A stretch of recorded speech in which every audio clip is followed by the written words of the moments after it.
recording is underway. So my name's Jan Peterson, KD7ZWV. I'm going to be doing a presentation today on computer security and email security. And the reason for this will be made clear in a moment. Now, there's going to be a lot of walls of text in this presentation, so be aware of that. But I want people to go ahead and jump in with questions or comments along the way, so don't hesitate. You don't have to wait for the end for any questions as they come up. So what happened that spawned this meeting tonight, or this presentation tonight, is that Connie's email got hacked. Connie had over 1,000 contacts. She used her email for work as well as for personal use. And the hacker got into her account, copied all of her contacts, and then deleted them all from her account so that she didn't know who they all were. And then also deleted all of her email, and then created a new email account on Gmail that looked like it was Connie's, had the same name as Connie's email address. And then the hacker used that account to email all of her contacts asking for $200 worth of Amazon gift cards. And Connie and Mike were actually at the hospital at the time this was happening. Mike was having a procedure done. And so Connie's phone started lighting up, and she wasn't able to answer it at the time because they were busy with health matters and things. And so she got quite a number of phone calls and emails and text messages checking to see if it was legit. At least one person did send Amazon gift cards to the attacker, but I believe Connie said that they were able to report that and get them canceled by Amazon before they were used. So I don't know how many other people may have tried to send her cards. Of course, she will never know that because she didn't have access to the new email address. So then Connie created a new account for herself on Gmail, but she's been having a heck of a time trying to get her contact list back. A lot of professional contacts on there that she has to try to track down. So it's basically been quite a nightmare for her. So what happened? How did this happen? Well, the most likely reason is that she had an easy to guess password on her email account, and somebody was able to guess it and log into her account as though they were her. Another possibility is that she could have had a virus on her computer that logged her keystrokes, and the hacker got that password through that mechanism. But that's less likely. So how can I protect myself from this happening to me, right? I don't want this to happen to me. I don't want, I don't know about you guys, but I've got tons of email and tons of contacts and a whole lot of information in my email that I don't want lost or to get out to other people. So how can I protect myself? Well, the best method is to pick a good password. And I'm going to talk more about passwords in a couple of minutes here. Don't use the same password on multiple websites. I know that's a hard problem for a lot of people because you're like, well, geez, I have 800 sites that I log into. If I use the same password, then I only have to remember one password. But if you use the same password and that site happens to get cracked into and somebody gets a hold of your passwords from there, then they have passwords to all of your accounts, which that's not good. Obviously, you don't want to have that happen. When people send you links in an email, don't click on them without knowing for sure that they're valid or real. Don't download software and files from sites that you don't trust. And if you get an email from someone and it looks weird, like this one that said, what did Connie's email, the hacker's email said that she needed to, or she had a niece who was having a birthday that day and she needed the cards for a birthday present, but there was some issue with her debit card that she couldn't buy them herself, and she wanted the victim to buy them and then she would pay them back later. So that sounds like a weird thing. Obviously, the best thing to do is when you see something like that, don't just respond to it. Double check that it's from the person that you think it's from, or call or text them to confirm that it's legitimate. You should be running antivirus and anti-malware software, and we'll talk more about that in a minute. And back up your files, contacts, etc., so that you don't lose that kind of stuff. Connie's biggest issues is she doesn't have a list of all of her contacts. So as she's trying to reach out to people to say, "Hey, I got hacked," she doesn't know who to reach out to. So that's a problem. So let's talk about passwords. How do I pick a good password, and what makes a good password? The government has this thing called STIG, which I'm intimately familiar with, unfortunately, due to the nature of my work. STIG is the Security Technology Implementation Guidelines, and these are what the government recommends for any passwords on any government-used or operated systems. They say you should have a minimum of 15 characters in your password. You should have at least one digit. You should have at least one lowercase character and at least one uppercase character. You should never have more than 2 repeating characters in a row. And you should not reuse the last 7 passwords that you've used. And they also recommend that you change your password regularly. There are some places I've worked where we had to change our password every 45 days. That is no longer considered a reasonable password change frequency, although a lot of companies, financial institutions, and such will still do that. The current feeling is if you create a good password, you should continue using it for up to 6 months before you change it. And the reason for that is then you don't have to spend all of your time memorizing passwords, and you're not tempted to write them down. Writing down your passwords is probably one of the worst things you can do. So here's an example of a password that would pass this STIG guideline. There's the digit 3, LOON, 7, the capital U, and the capital B, ATE, 84P. So you can see it's got no more than 2 repeating characters. So the 2 O's are repeating, but there's not 3 in a row. It's got a few digits in there. So it's got that. It's got some uppercase characters, and it's got some lowercase characters. So it satisfies all of the requirements here. What's the problem with this? This is not an easy password to remember. It's actually a very difficult password to commit to memory. Now, admittedly, once you do memorize it, you'll be able to rattle it off just fine. But that first few days when you're trying to memorize it, that is very painful. There's a web comic called XKCD that I love, and the author of this comic has come up with a password mechanism, and you can see in his strip here he talks about what makes a good password, and he says, well, if you start out with pick a word, so he picked troubadour, and then you capitalize some of it, you change some letters to numbers, so like the A becomes a 4, the O becomes a 0, you add some miscellaneous stuff at the end, and you think you've got a pretty good password, right? The problem is that that's only 28 bits of entropy, and entropy is a measure of complexity, okay?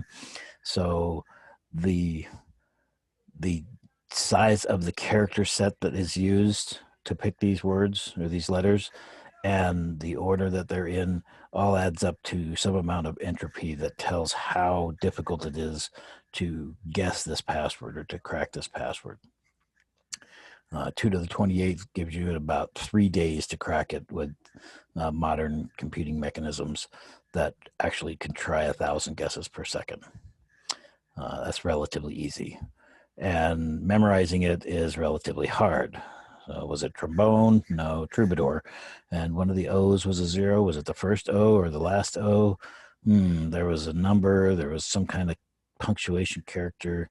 It's hard to remember what it is. So he recommends picking 4 common random words. So in his example, he picks correct horse battery staple. And that gives you, because of the length of the password, that gives you 44 bits of entropy. which would take 550 years to guess at 1,000 guesses per second. That's hard to guess. And memorizing it, his comment is, you've already memorized it. The horse says, that's a battery staple. And you say, correct. So it is a correct horse battery staple, right? Easy to remember.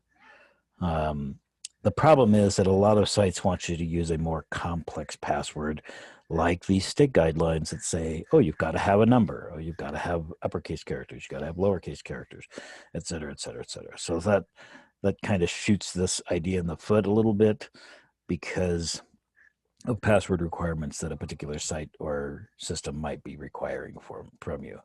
But it is a great way to create a hard to guess password. These words don't have any relationship to each other, although you can conceptualize a relationship for yourself to help you remember them. And overall, it's relatively easy to remember this password, and it's hard to guess. There's also the phrase model. This is one that I used to use a lot back in the day. Pick a memorable short phrase and take the first or second letter of each word. And then you can insert a digit or capitalization in the phrase. So my example here is the phrase, now is the time for all good men to come to the aid of their party. You're never going to forget that. That's a phrase that you're going to remember. Take the first letter of each word, and you end up with NITTFAGMTCTTAOTP period. Whoops, sorry, skipped ahead a little bit. And so it's got a capital letter, it's got lowercase letters, it's got a punctuation. It doesn't have any digits in it, but you could always put a digit in there. You could slap a 1 on the end or at the beginning or in the middle or something. It takes a little while to get used to, but once you learn it, it's fairly easy to remember. Once you remember your phrase and remember your model for selecting the letters. Now, again, you could have gone with the second letter in which case it would be OSHIOLOEO OO. Oh, that's 3 O's in a row. That violates those STIG guidelines. Ooh, we can't use that. So you get the idea, though. If you pick a phrase that you can remember, it's fairly easy to turn that into a relatively complex, hard to guess password. Another mechanism is the what I call the random crap model. Just throw a bunch of random characters out there. And a lot of times you'll see like password generators that say, here, I'll make up a password for you.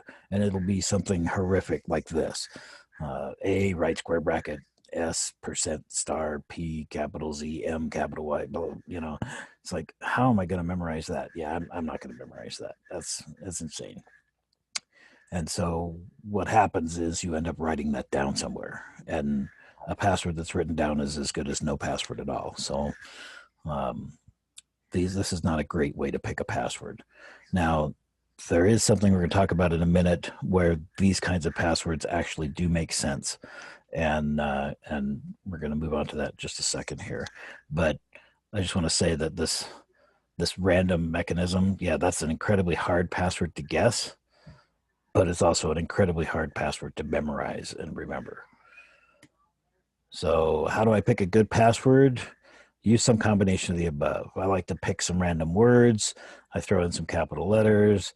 I put in some digits or punctuation. Here's an example of a password, the way that I would pick one.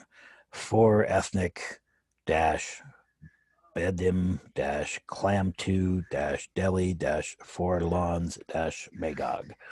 So I can remember the words ethnic, bedim, clam, deli, lawns, magog. And just remember that I put hyphens in between, so that's my non-alphanumeric characters. I throw some digits in a couple of places, either in front of the word or after the word. I capitalize some of them, and that's a really hard password to guess, but it's relatively easy for me to remember. I can make up a little phrase to remember these words in a sequence, just like the correct horse battery staple phrase.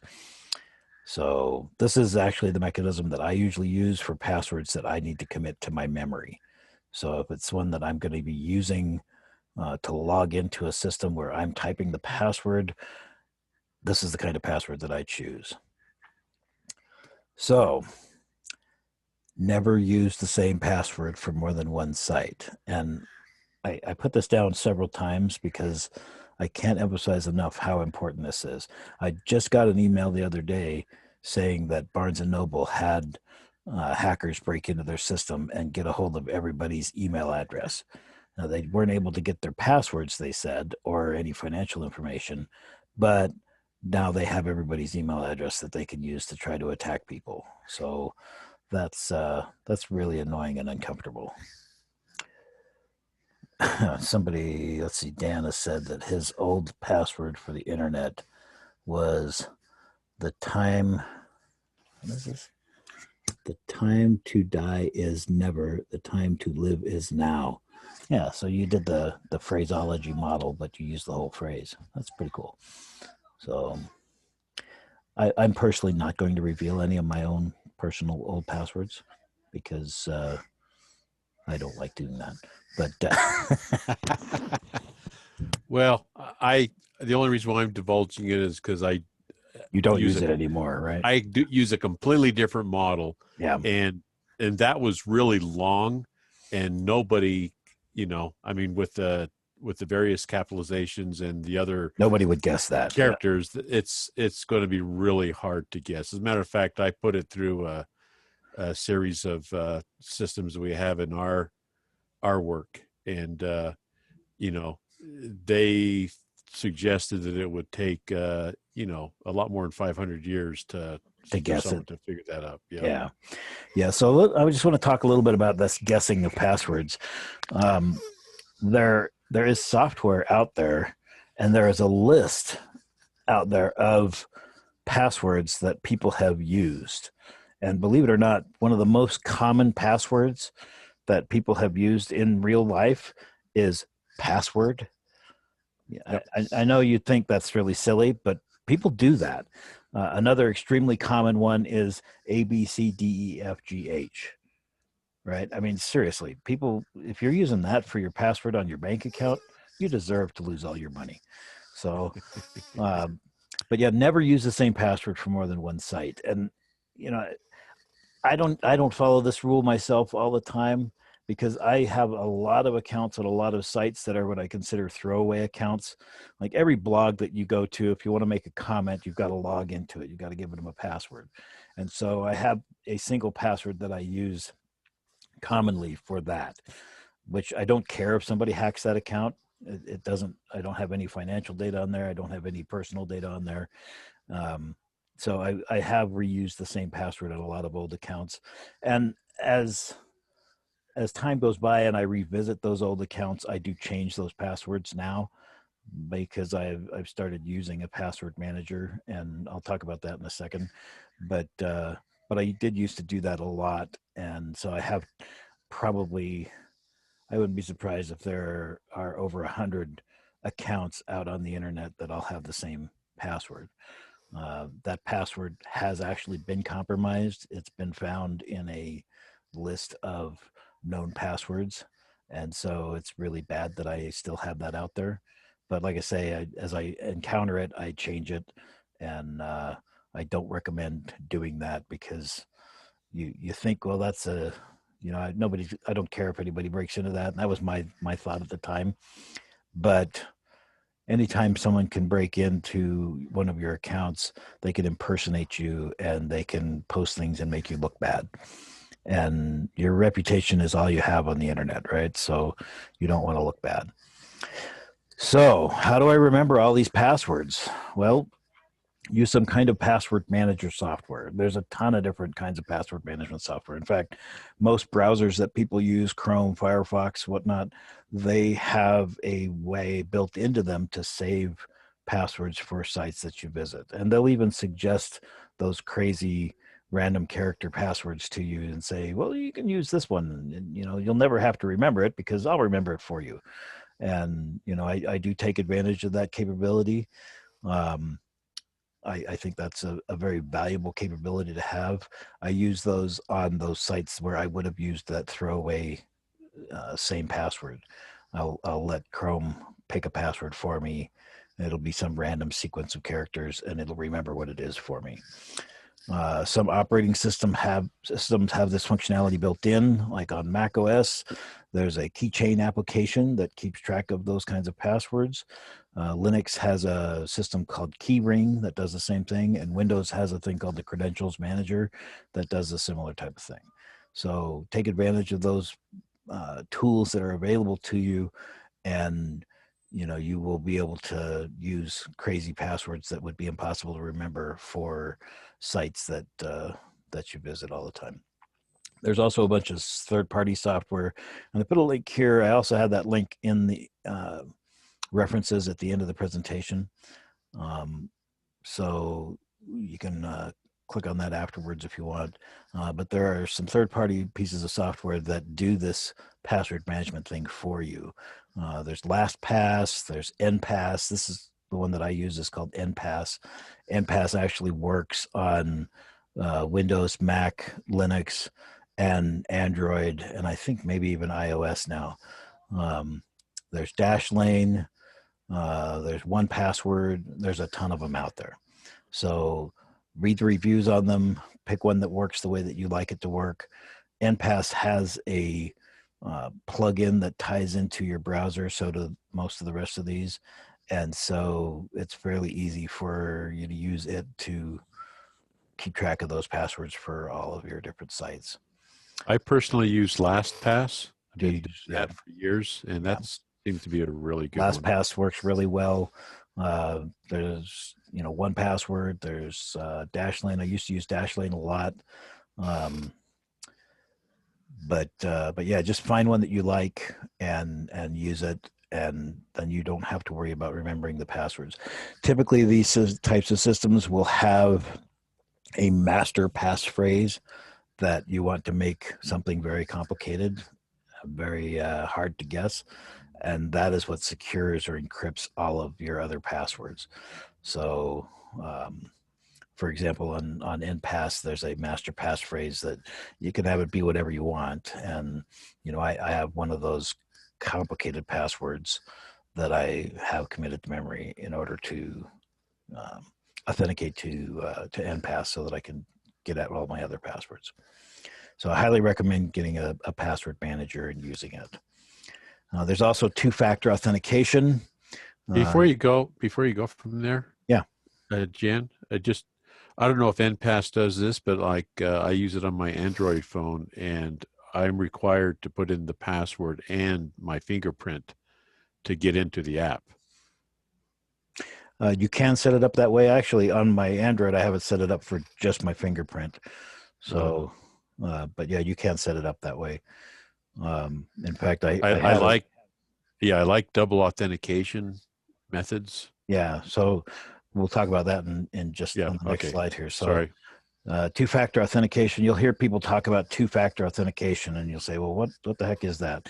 Two factors, generally, it's something you know and something you have. So, in the case of what Dan was just saying, he has his fingerprint.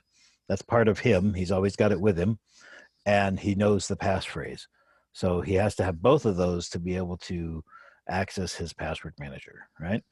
So that's a very secure mechanism. It's highly unlikely someone is going to have both your finger and your memory of what your password is.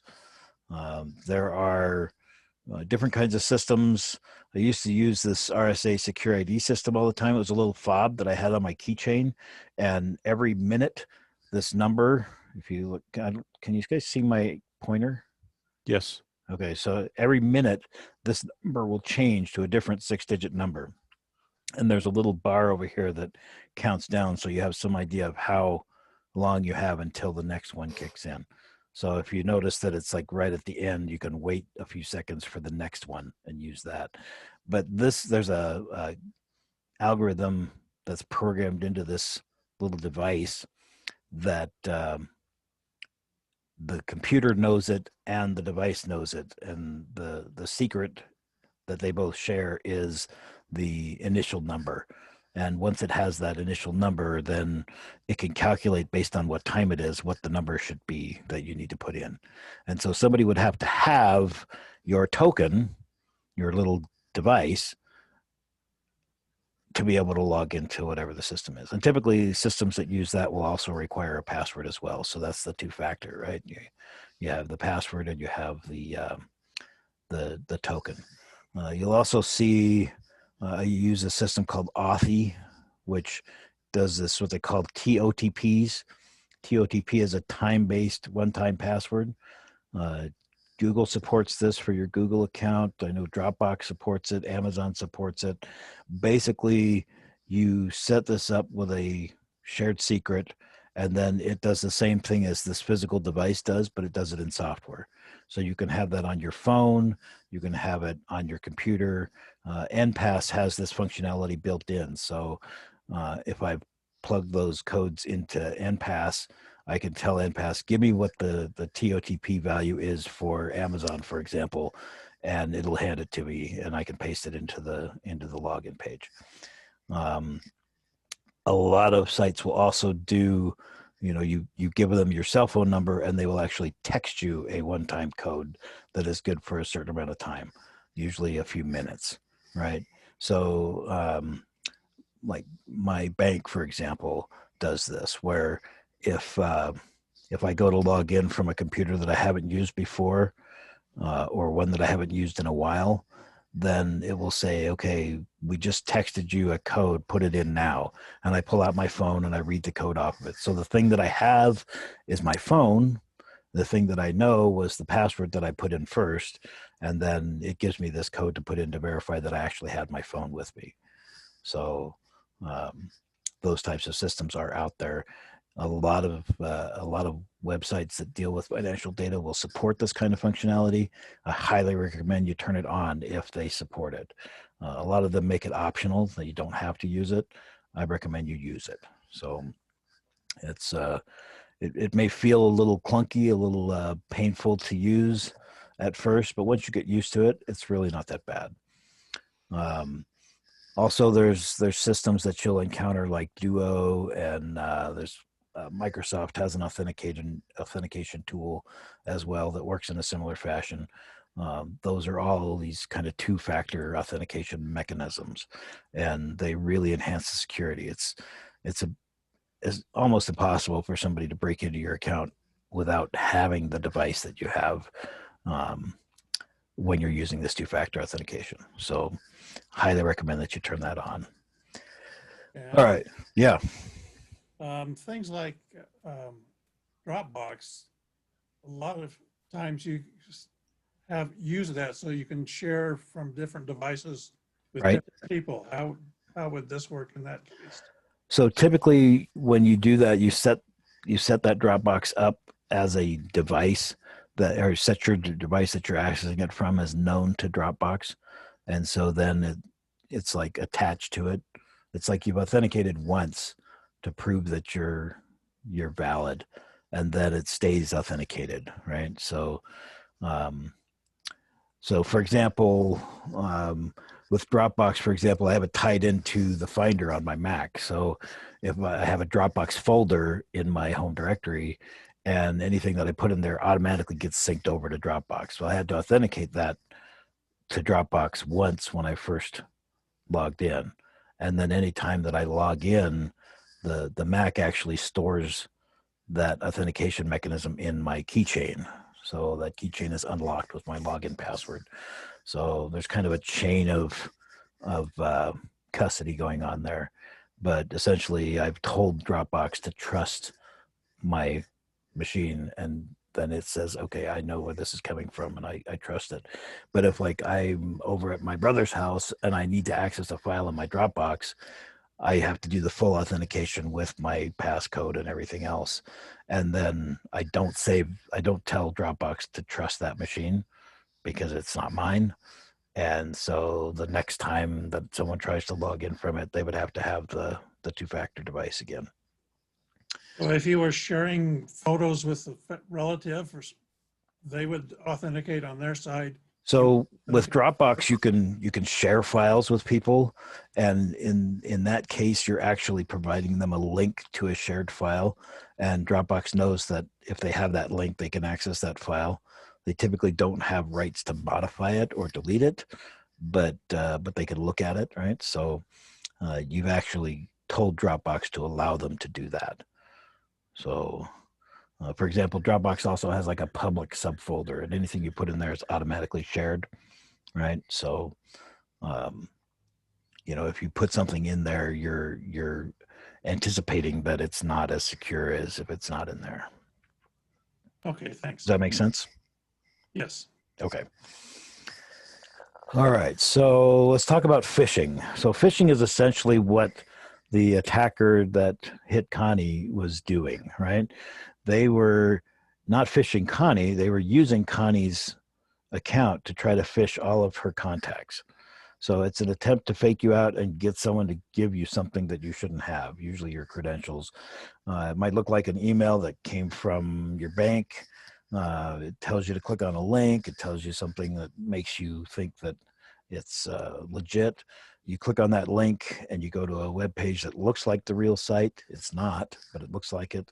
You log in, and then you've just given them your username and password. And then they take that and they go log into the real site and suction out all your money, right? So we'll talk about some examples of this. Here's an example of an email from Instagram that claims to be from Instagram. It says, "Hi, so-and-so. Somebody tried to log into your Instagram account. If this wasn't you, please use the following code to confirm your identity. Sign in." And it gives you a nice link to click on. So if you click on this link, you'll go to some site that is not really Instagram.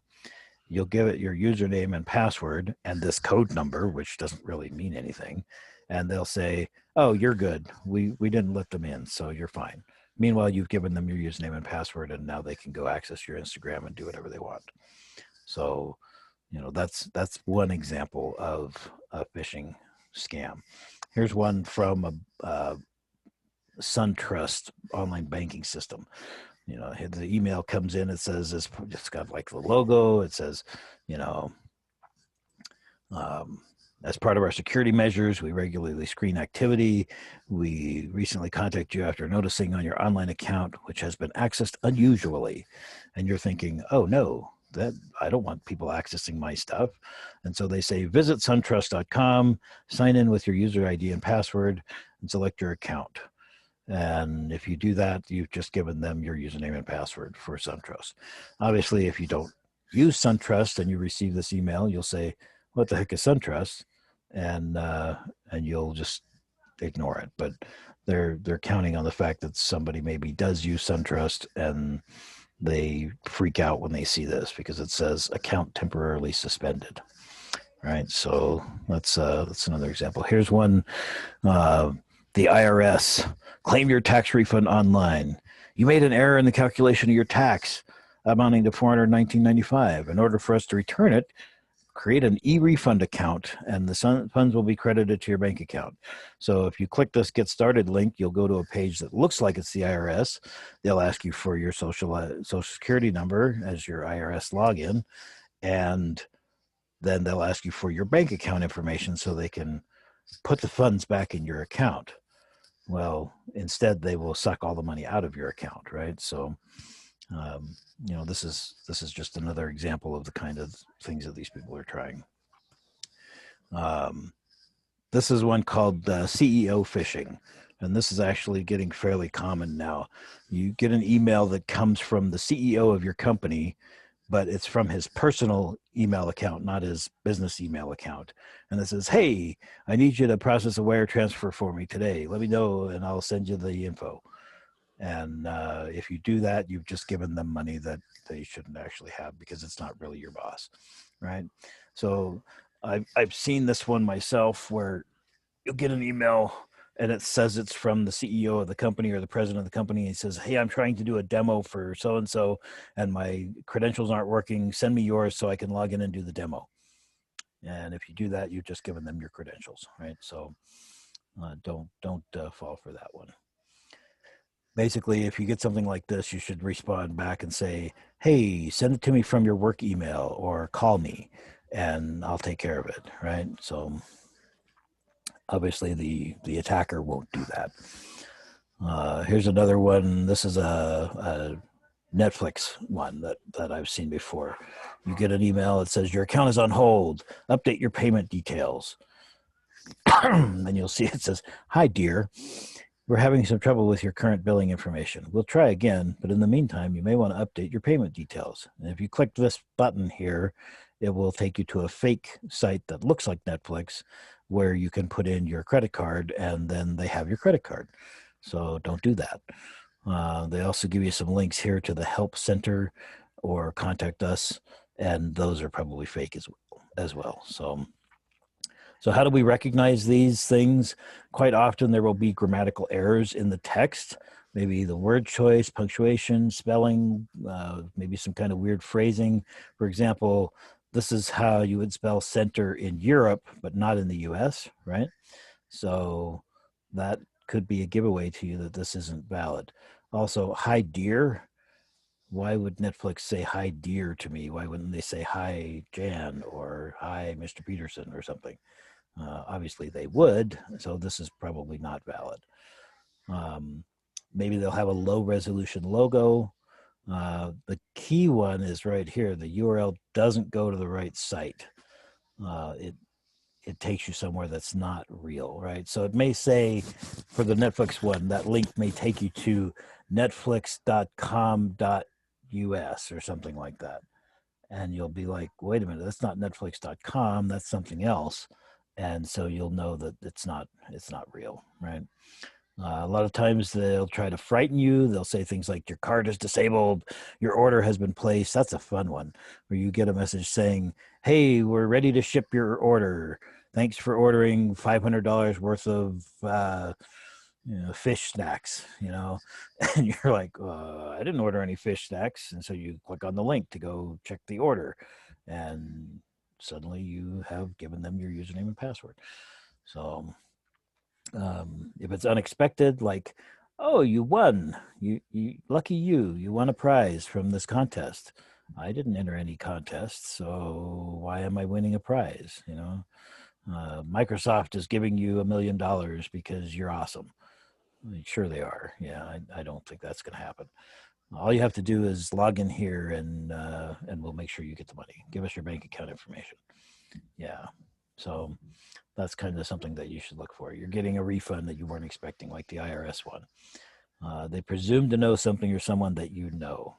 And like I say, this is what Connie's attacker tried to use against all of her contacts. They basically said, hey, log into Amazon, buy a couple of gift cards, send them to me. I'll pay you back later. Obviously, they were never going to pay you back, right? So, excuse me. So that's something to watch out for. Then let's talk about viruses, Trojans, worms, and other malware. Have you guys heard the term malware before? And if you haven't, or you think you have, then we're going to talk about some different types of malware. Malware is malicious software. So it's software that pretends to do something you want, but really does something bad, or software that just does something bad, right? And so some examples of that are viruses, Trojans, worms, spyware, adware, ransomware, and botnet software. We're going to talk about each of these in turn here. So let's see. How are we doing on time? Oh, we're doing great. Okay.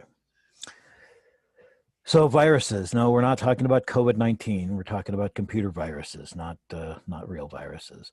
But the reason they call them viruses on the computer is because they work kind of like a real virus does. If you know anything about virology and how a virus works, what it does, a virus itself is not alive. It doesn't have any volition behind it. What it does is it gets into a cell and it hijacks that cell and causes it to make more viruses, make more virus particles, bodies, or whatever you want to call them. And so it's actually slipping in where it's not wanted and changing the rules about what that thing does. And so computer viruses do a similar kind of thing. They infiltrate good software and cause it to do something bad. They'll replicate themselves by inserting code into other programs. It's often used to transport or infect with some other type of malware. So we'll talk about this and the fact that viruses are what we call a vector. They're a malware vector. They're a way for malware to get into your system or onto your computer or into your stuff. Their payload is the actual malware. The virus code is the thing that makes it get there, right? And they often take advantage of bugs in software. They take advantage of, different capabilities that some software might have. A lot of things that you'll see nowadays are what they call macro viruses. So if you ever open a Word document and it says, hey, should I load the macros? If you don't know where the Word document came from, don't load the macros because they might do anything. Who knows what they're going to do? You really have no idea. So if you know where the file came from and you trust the person that it came from, then yeah, you can load those macros. But it's usually a good idea to not do that. So another one of these attack vectors is a Trojan, what they call a Trojan horse. If you think about the story of the Trojan horse, remember they built this big horse and they parked it there outside the gates, and then they all left. And the Trojans were like, "Oh, cool! They left as a present." And so they pulled it in, and then they had a big party because they figured they'd won the battle. They were all safe, and the bad guys went away. And meanwhile, inside the Trojan horse was a ton of enemy soldiers. And after the Trojans had their big party and they were all drunk and sleeping around, all these guys got out of the horse and killed them all. So the key factor with the Trojan is you let it in. Maybe you clicked on a link, you downloaded some software and ran it. Somebody sent you a video file, or they said, hey, check out this cool video, and they sent you a file. That video was actually a program. And sure, it may have played the video, but it also did some other nefarious things on your system. But basically, you caused something to make it do its thing.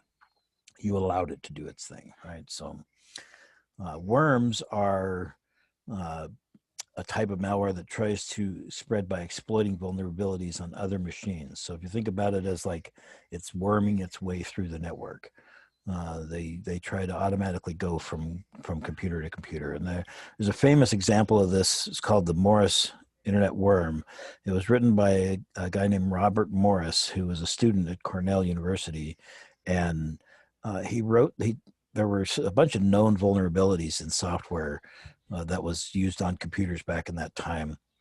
And Morris wrote this to take advantage of those vulnerabilities and to actually spread itself around automatically. And he actually submitted it into the internet through a system at MIT, thinking that way people would think, oh, it was a student at MIT that did this, not Morris at Cornell University. But they did track down who it actually was. It took advantage of known bugs in programs called SendMail, Finger, RSH, and the fact that a lot of people use poor passwords. MIT used to use this system called Athena, and the root password was well known. It was Mr. Root, MRROOT. So if you needed to log into a system at MIT, you could log in as root with Mr. Root as the password, and you were in. You could do whatever you wanted, right? So this was a design decision that was poor, but but yeah, so it took advantage of things like that. SendMail was a system that was used to send email on, between machines on the internet. Finger was a system that allowed you to look and see what people were doing, if they were logged in right now, if they were active or not. And RSH was a system that was used to get a remote login on another machine. So it took advantage of these bugs in those processes on a couple of different computer architectures, Sun workstations and VAX systems running BSD Unix. And it spread itself by looking for other machines on the network and then trying to exploit those bugs on those other machines. But Morris had a bug in his code in that it was supposed to be really lightweight and like try something and then wait a while and then try something else and then wait a while and try accessing another machine and wait a while. But instead it just basically took over and ran full tilt and sucked up every resource on the machine trying to do its thing. And so it was discovered relatively quickly when it started to spread, but it still managed to spread over most of the internet at the time. the system admins actually contacted the Center for Disease Control to keep track of where this thing was and help, block it and kill it, because there were no other mechanisms or no other agencies for handling an outbreak of computer malware.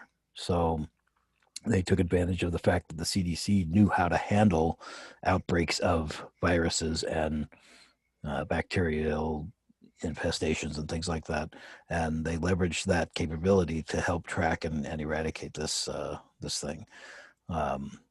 It was pretty nasty. This was back in 1988. I actually was working at a company that was not on the internet at the time, and so my company was not affected, fortunately for us. But I knew a lot of people who were affected. The University of Utah was heavily affected. This was all over the place, all over the internet at the time. So, but it did spawn the creation of several security and vulnerability tracking systems and groups like the Computer Emergency Response Team, CERT, and some other ones that are out there that help track these kinds of vulnerabilities and make sure that people get them fixed and patch them. But again, this was a attack vector, right? It was a way to get malicious code onto other systems. So let's talk about some of the different kinds of malicious code. There's spyware. Spyware will track what you're doing. It might monitor your keystrokes as you type on your keyboard. It might take screen captures of things that you're looking at. It can activate your camera, your microphone, and record what you're saying or what's happening in the room where you are. It might keep track of all the websites that you visit. It might log your usernames and passwords on those websites. It might log all of your cookies and things like that. It's really nasty stuff. And then it takes all that information and sends it to some hacker that wants to build up a database of that kind of information, and they can use that to access, whatever they want to access. So spyware is one you got to watch out for. Adware will typically pop up advertisements on your computer. I'm sure you've all seen these things. There's a lot of different ways that this manifests itself. A lot of times it'll pop up a big box in the middle of your browsing, and you won't be able to do anything with it until you click on a link or something. A lot of times these ads will say, hey, run this antivirus software. You've got a virus. Really, you're about to get a virus if you click on that link, right? So clicking on those ads can result in a malware infection. A lot of times those sites will use things like pop-unders, where when you visit the site, a image will pop up, but it will come up behind the browser that you're looking at. So then when you close that browser, all of a sudden there it is on your screen, and you see it and you're like, oh, well, that's interesting. And you click on it and away you go, right? So adware can also replace legitimate ads on sites you're visiting with its own ads. That they'll do that to try to make money off of you. So that I don't see that too often anymore. And I don't see the pop-ups too often anymore because most browsers have pop-up blocking capabilities built into them. So, that's sorry about the meowing. What's that virus in the background? I'm just going to ask you what that. It's called Tigger. Tigger. Yeah, he's an orange tabby, and he's got a big mouth on him. So my daughter just came and took him away. So, but yeah, so watch out for adware. Ransomware is really nasty. This one has been in the news quite a bit lately. There was actually a medical insurance company that was hit by this, and they had to pay the ransom to get all of their files back, which is terrible. What this does is it gets on your machine and it sits there in the background and quietly encrypts your files. And while it's doing that, it allows you to still access them just fine until it's done encrypting all of your files. And then it may wait a little while after that, and then it will pop up and say, hey, we've encrypted all your files. Give us money through this Bitcoin account, and we'll give you the key to unlock them. Otherwise, you don't have access to any of your files. And the problem is that this can actually affect your backups as well, because once it's encrypted the files, you're backing up the encrypted files, not the clean files, right? So that can be a real pain.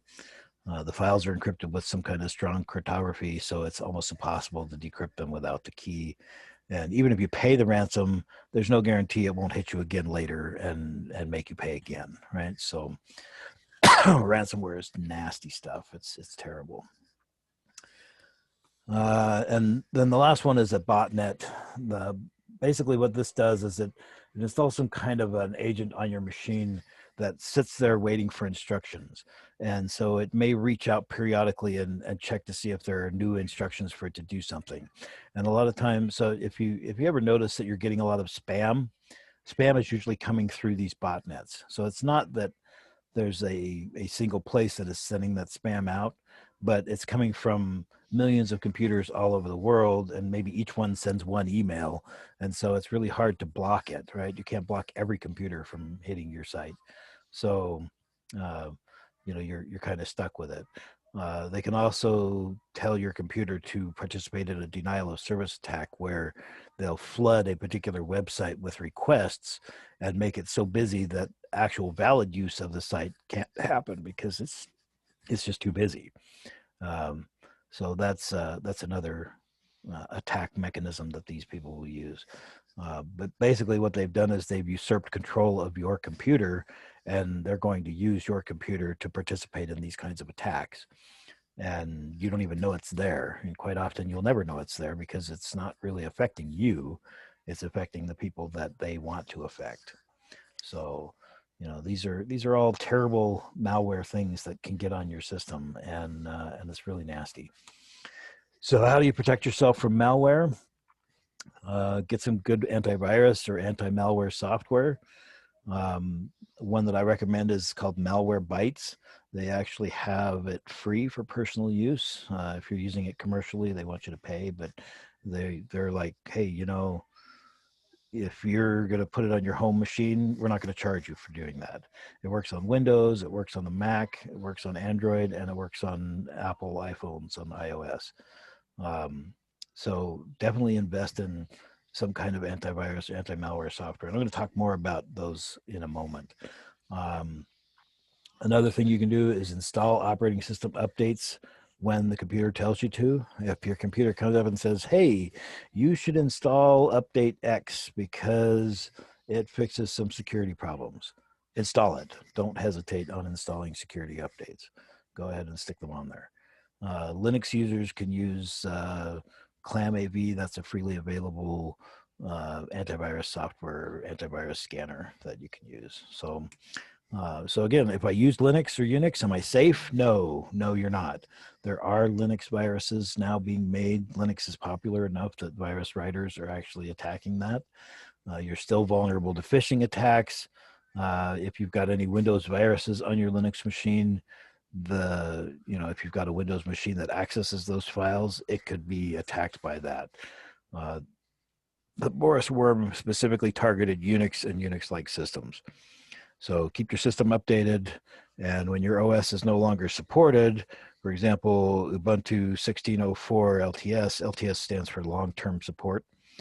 Support for that will end on April 30th, 2021. So that's not too far away now. That's 6 months away. So make sure you upgrade to a newer version before that happens. You don't want to be running an OS that is not supported. Another example of that is Windows XP. Is anybody still running Windows XP? My work is. XP has been out of support for 10 years now? Yeah, they know it. I'm just waiting for them to. I'm waiting for the computer to finally give it up. Then they have to buy new. New computers. Yeah. So don't do that. Don't run XP on your personal stuff because you're just setting yourself up for problems. And yeah, I know that there are places that will still run it. In fact, I think there was a Navy ship that had Windows XP as the base embedded operating system in its control systems. And so you think, holy cow, that's scary. But again, that's a sealed system. There's no way to get into it from outside. So it's not as dangerous as it could be, but it's still a terrible idea, right?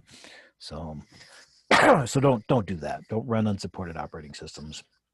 Upgrade and use something to keep your system updated. Another thing you can do is make backups of your stuff. So if you think about it, you've got a bunch of files, you've got emails, you've got pictures and all kinds of stuff. Maybe you've got your insurance claims in your email, you've got notes from your doctor's visit on your MyChart or whatever. Is that stuff important to you? Well, it's important to me, so I want to make sure that it's protected. So back up your stuff. Don't just leave all your eggs in one basket. Obviously, the old saying, if you're going to leave all your eggs in one basket, make sure it's a really big basket. But you're much better off to have multiple smaller baskets. That way, if one basket gets tipped over, you don't lose all your eggs, right? So you want to back up things like your financial documents, your taxes, your bank statements, mortgage info, credit card info, billing statements, and all that kind of stuff. A lot of companies are going to paperless billing, where they just send you an email and say, hey, access your billing statement here, and then pay it online. And you never have to touch paper, a stamp, or anything. You never write a check or whatnot. Do it all online. It's great. And yeah, it is great. It's pretty awesome. But if somebody hacks into your account, then they have access to all of that stuff, your medical information, family photos, family videos. I was watching something the other day, and somebody was mentioning that they had 1,500 videos on their phone. That if your phone is the only place you have it, and you lose your phone, you've just lost all of those videos of your family doing things, and that would be terrible. It wouldn't be necessarily life-ending, but it would be terrible, right? Back up your contact list, both personal and professional. If Connie had a backup of her contacts, then she could have easily reached out to all of them and been able to let them know that she'd been hacked and that not to send those Amazon gift cards. Back up your email and any account information that you might have. So backing up basically means copying these important files to multiple storage devices or locations. I put floppy disks on here because we're all old. Most of us are old, and we may still remember floppy disks, but obviously, yeah, we're not really using floppy disks anymore. So, it's highly unlikely that you're going to fit a lot of stuff on a floppy disk. But USB drives are pretty popular. You can buy a couple of USB drives and copy your stuff on that. Rewritable CDs or DVDs, you can copy quite a bit of information on those. Backup hard drives. I have a little hard drive. It's about 2 by 3 inches in a little package. It plugs into my computer, and my computer automatically backs itself up to that all the time. It's great. And so I never have to worry about if I have a backup. It uses some software on the Mac called Time Machine to keep track of all of my stuff. And I can very easily go into that and retrieve a file from the backup if I lose it or whatever. There's also network attached storage systems that you can buy. Asus Store, Synology, TerraMaster, those are some good brands for those. These are boxes that have big hard drives on them. You put them on your network at home, and you back up all your stuff to those. There's software you can run to back up to those automatically. And then you'll have an extra copy of that stuff. There's also cloud storage like OneDrive or iCloud, Google Drive, Dropbox. Those are great places to push files that you want to keep a hold of. Those sites typically have redundant storage. They typically have automatic backups that they're running already, and so they'll be able to preserve your stuff. And then, of course, there are commercial storage options like Amazon S3, Backblaze. There used to be a company called Mosey that was actually here in Utah.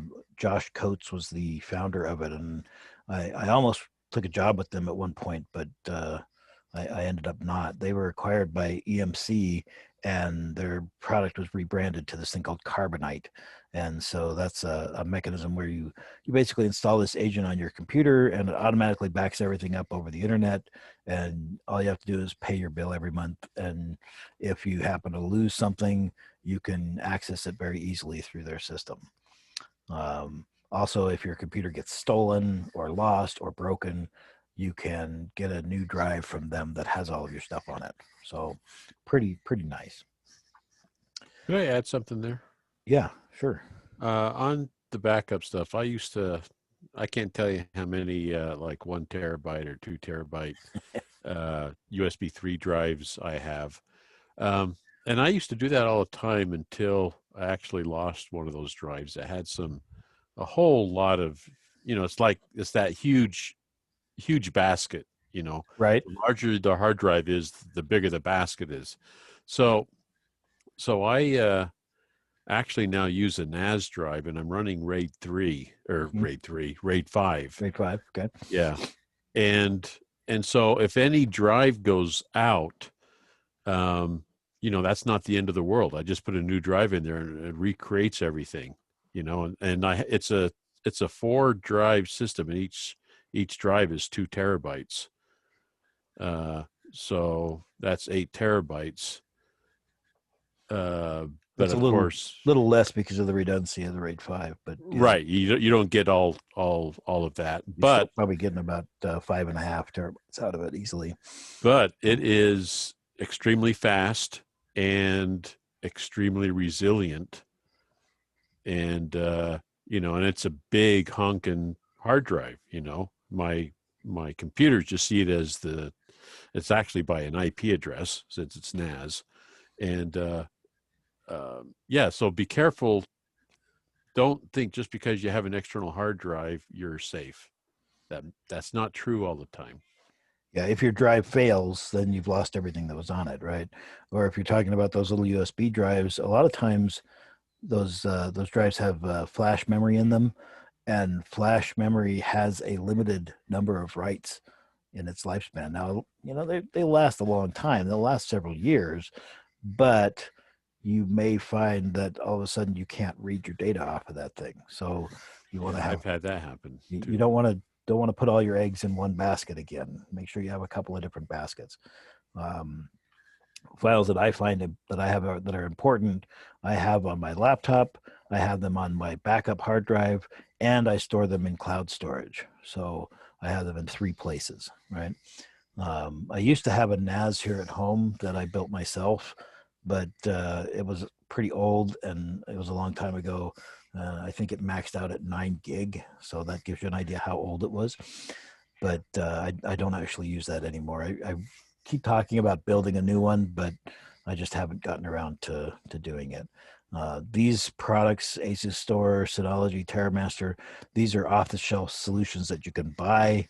You buy the box from them, you put in the hard drives, and it basically does everything for you. You don't have to do any management of it. It's like magic. So I highly recommend doing something like that if you have a lot of that kind of data. And the other advantage of that is if you've got several computers at home, you can access those files on the NAS from any of those computers. So you don't have to be like, oh, which computer had the taxes on it? Oh, it was that one over there. I'll have to go see if that still works. You don't have to worry about that because all your files are on the NAS. So I highly recommend having something like that. So backup strategies, you want to follow some kind of daily, weekly, monthly schedule. A lot of times you'll get some backup software that will do this for you. It'll keep track of everything for you. For example, Time Machine on the Mac, it automatically does all of that. I don't have to worry about it. It keeps track of those things and automatically rotates things through this kind of schedule. So, if I accidentally delete a file, I can go get whatever that file looked like yesterday or last week or last month or last year, right? So it's a good idea to store a copy off-site. So either in the cloud, like in one of those cloud storage mechanisms, or at your kid's house or something like that. My son and I, we share things back and forth. So I keep a thumb drive at his house and he keeps one at my house. And that way, if my house burns down, I still have all of my stuff over there, and I swap it out once a month. So yeah, I would lose some stuff, but I don't lose everything, right? So really important factor is automate it. If you have to remember to do this manually all the time, you're not going to do it. So you want it to be automatic. You want it to be as automatic as possible. And then a key factor with backups is to test it. Try to restore a file every once in a while. I remember working at a company, And when I went in there as a consultant, I asked them about their backups, and they said, "Oh yeah, we have backups. They're right here." And they pointed to this big rack of tapes that they had all their backups on. And I said, "When was the last time you tried to do a restore?" And they said, "Well, we've never done a restore. We've never had to. We've never lost anything." And so I said, "Well, let's grab one of those tapes." Pull the tape out. It was blank. They've been doing backups for years, but they hadn't actually been working. So all of their backups were not really backups. They thought they were safe. They were not safe. So we were able to fix that problem. But I have another quick story if you got a second. yeah, sure. It's okay. So back in the day, I used to work for Cabletron. I go and implement network management solutions for companies. I went to troubleshoot the software at a customer site. I go there. They really fouled things up. Everything with the database was corrupt, so we had to restore from a backup. And I asked them, "Do you keep backups?" And he go, "Well, of course we do." Oh, but by the way, this is the back in the day where we were using DAT tapes to back up Sun workstations. And so I said, "Okay, could I see your backup?" And so he goes to his desk and he fishes out a piece of paper with a photocopy of the tape that I wanted to use. He says, "Here's your backup." Says, no, that's great, but I need the tape that this is a picture of. He says, "No, we don't have that. This is how we keep backups. We just take photocopies." And I could not believe the guy was serious. The guy was serious. I've, you know, anyway, Yeah. It's amazing what you find out there. Yeah. There's a classic story of the secretary who backs up her computer on her floppy every day, and then she uses a magnet to stick the floppy to the filing cabinet. Yeah. Right. So, you want to test your backups. Don't just trust them. Test them. Go look every once in a while. Make sure that your stuff is actually there, because you'd be surprised, but you might find it's not there. So better to know that before you're depending on it rather than after you're depending on it. And also, don't forget to back up your email, your contact list, and things like that. And there's software you can get that, like I have on my Android phone, I have a application that every day it takes a copy of my contacts and stores it in a CSV file on an SD card that's in my phone. So I always know that I have a copy of my contacts, that if something ever happened, I could get that back very, very readily. So I've been hacked. Now what do? Don't panic. If you guys are familiar with Hitchhiker's Guide to the Galaxy, one of the Hitchhiker's Guide had two great advantages over the Encyclopedia Galactica. One was it was slightly cheaper, and the other was that it had the words "Don't panic" in big letters on the front cover. So you've been hacked. Don't panic. Don't freak out. We used to use this little phrase: "When in trouble or in doubt, run in circles, scream and shout." Yeah, don't do that, right? Just you've been hacked. You realize it. You just have to start dealing with it. So what do? Disconnect your computer from the network. That will limit the damage that can be done. Use another computer. Go change all your passwords. Change your email password first. Nearly all of your services will say, if you're trying to change a password, they'll send information to your email. So you want to secure your email first before anything else. Then change any account passwords for any financial data, your bank, your mortgage, credit cards. If there's a chance that your credit card's been compromised, cancel your cards right then and have them issue new ones. Change all your other passwords for commercial services where you may have any payment information stored, like Amazon, eBay, your ISP, any sites that you have an auto pay set up with. Even sites you don't think about, like Walmart.com or the restaurant that you order dinner from every now and then. It's easy to tell it, "Oh, just save my card and then I don't have to type it in every time." Well, if you've done that, then you need to make sure you fix that, change that password.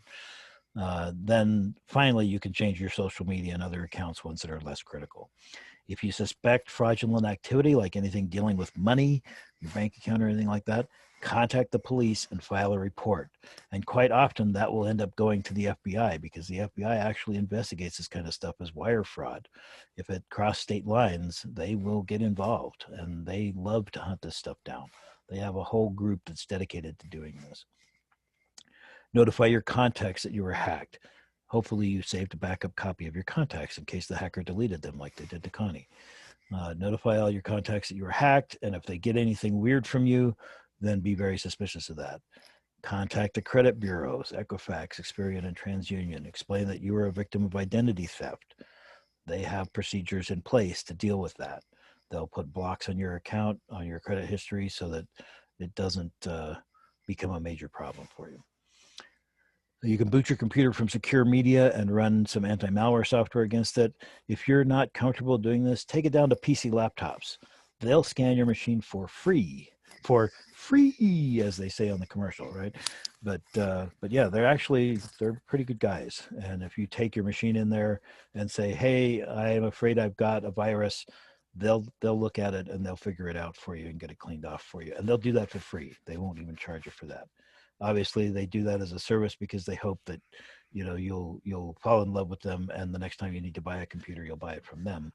But now, I've always heard that they scan your machine for free. I have never heard anywhere on any ad that they will actually fix that. So, are you sure they will clean it? I believe they will clean it for free. Yes. Okay. So. Also, you can consider wiping your computer out, formatting it, and reinstalling from known good media, and getting your files back from your backups. You do have backups now, right? So you can recover from your backups. So that's my presentation on computer email security. We have about 8 or 9 minutes left for our meeting. So if anybody has any questions or comments or anything else, please feel free to ask me now. I'm going to post this list of references on the website. I will post this video on the website, and I will post this slide deck on the website as well. So you can pull this down and take a look at it if you need to. You don't have to quickly type these links down and try to memorize them or something like that. So, but these are some of the places that I got information from when I was putting this together, and there's some good information on here. One that I really like, this p3.org. A friend of mine, Aaron Toppins, he's kind of a security guy, and he does a lot of stuff with passwords and generated passwords and things, and he's got some really good information on his blog. Some of it is really in-depth, complicated math. So be aware of that if you go to look at it. But if you're interested in that kind of thing, it's definitely worth taking a look at his stuff. He's got some really cool stuff. And with that, any questions? Go ahead. Yeah, Jan, this is Roger. I got a question on, when you get a new computer and you put your, it just automatically populates your email address, or at least mine. That I didn't know you needed a backup for that. So the system is actually backing that up for you, right? So like if you're looking at a Windows machine, anything with Windows 8 or Windows 10 on it now is going to use your Microsoft account to authenticate. And so it will automatically pull in like your email and all that kind of stuff from the OneDrive setup, and it does that pretty transparently for you. But you do want to make sure that you confirm that those things are backed up the way you think they should be. So it never hurts to keep an extra copy of stuff. Okay, thanks. Anybody? Jan, this is Connie. Can you hear me? Hey, Connie, go ahead. Yeah. Thank you so much for doing this presentation. It's a real eye-opener. I think I should just close down my computer and not use one again, because you lost me after setting up new passwords. I know nothing about all of this that you're talking about, and it scares me. Well, just remember this don't panic, right? Too late. There are resources out there. You no doubt know somebody like me that can help you when you run into weird problems like this. And you know, your friends are actually a good resource for this kind of thing. So if you need some help with your system or getting things recovered, let me know and we can see what we can do. So Thank you. so don't panic, right? It's So Connie, this Yes. is Dan. Sent you 3 $200 Great. Amazon cards, so I hope that helps you out. Great, Dan. Thanks. Oh, goodness. yeah. So I'm really sorry that happened to you, Connie, but this is what we encounter in our world today. You know, used to be you could trust people, especially on the internet. People used to trust everybody on the internet because you knew them all, right? No, that's certainly not the case anymore. So, um, back in the early days, there were 12 machines on the internet. So, you pretty much knew everybody. But nowadays, yeah, it's a whole new world. So you need to really Wow. think about your security and your safety, and make sure you use good passwords. So. Hey, while I have everybody on the line here, first of all, does anybody else have any other questions for Jan? Yeah, if not, I'm going to go ahead and stop recording so that we keep this presentation Yeah, organized. sounds good. Okay, so I'm gonna stop recording.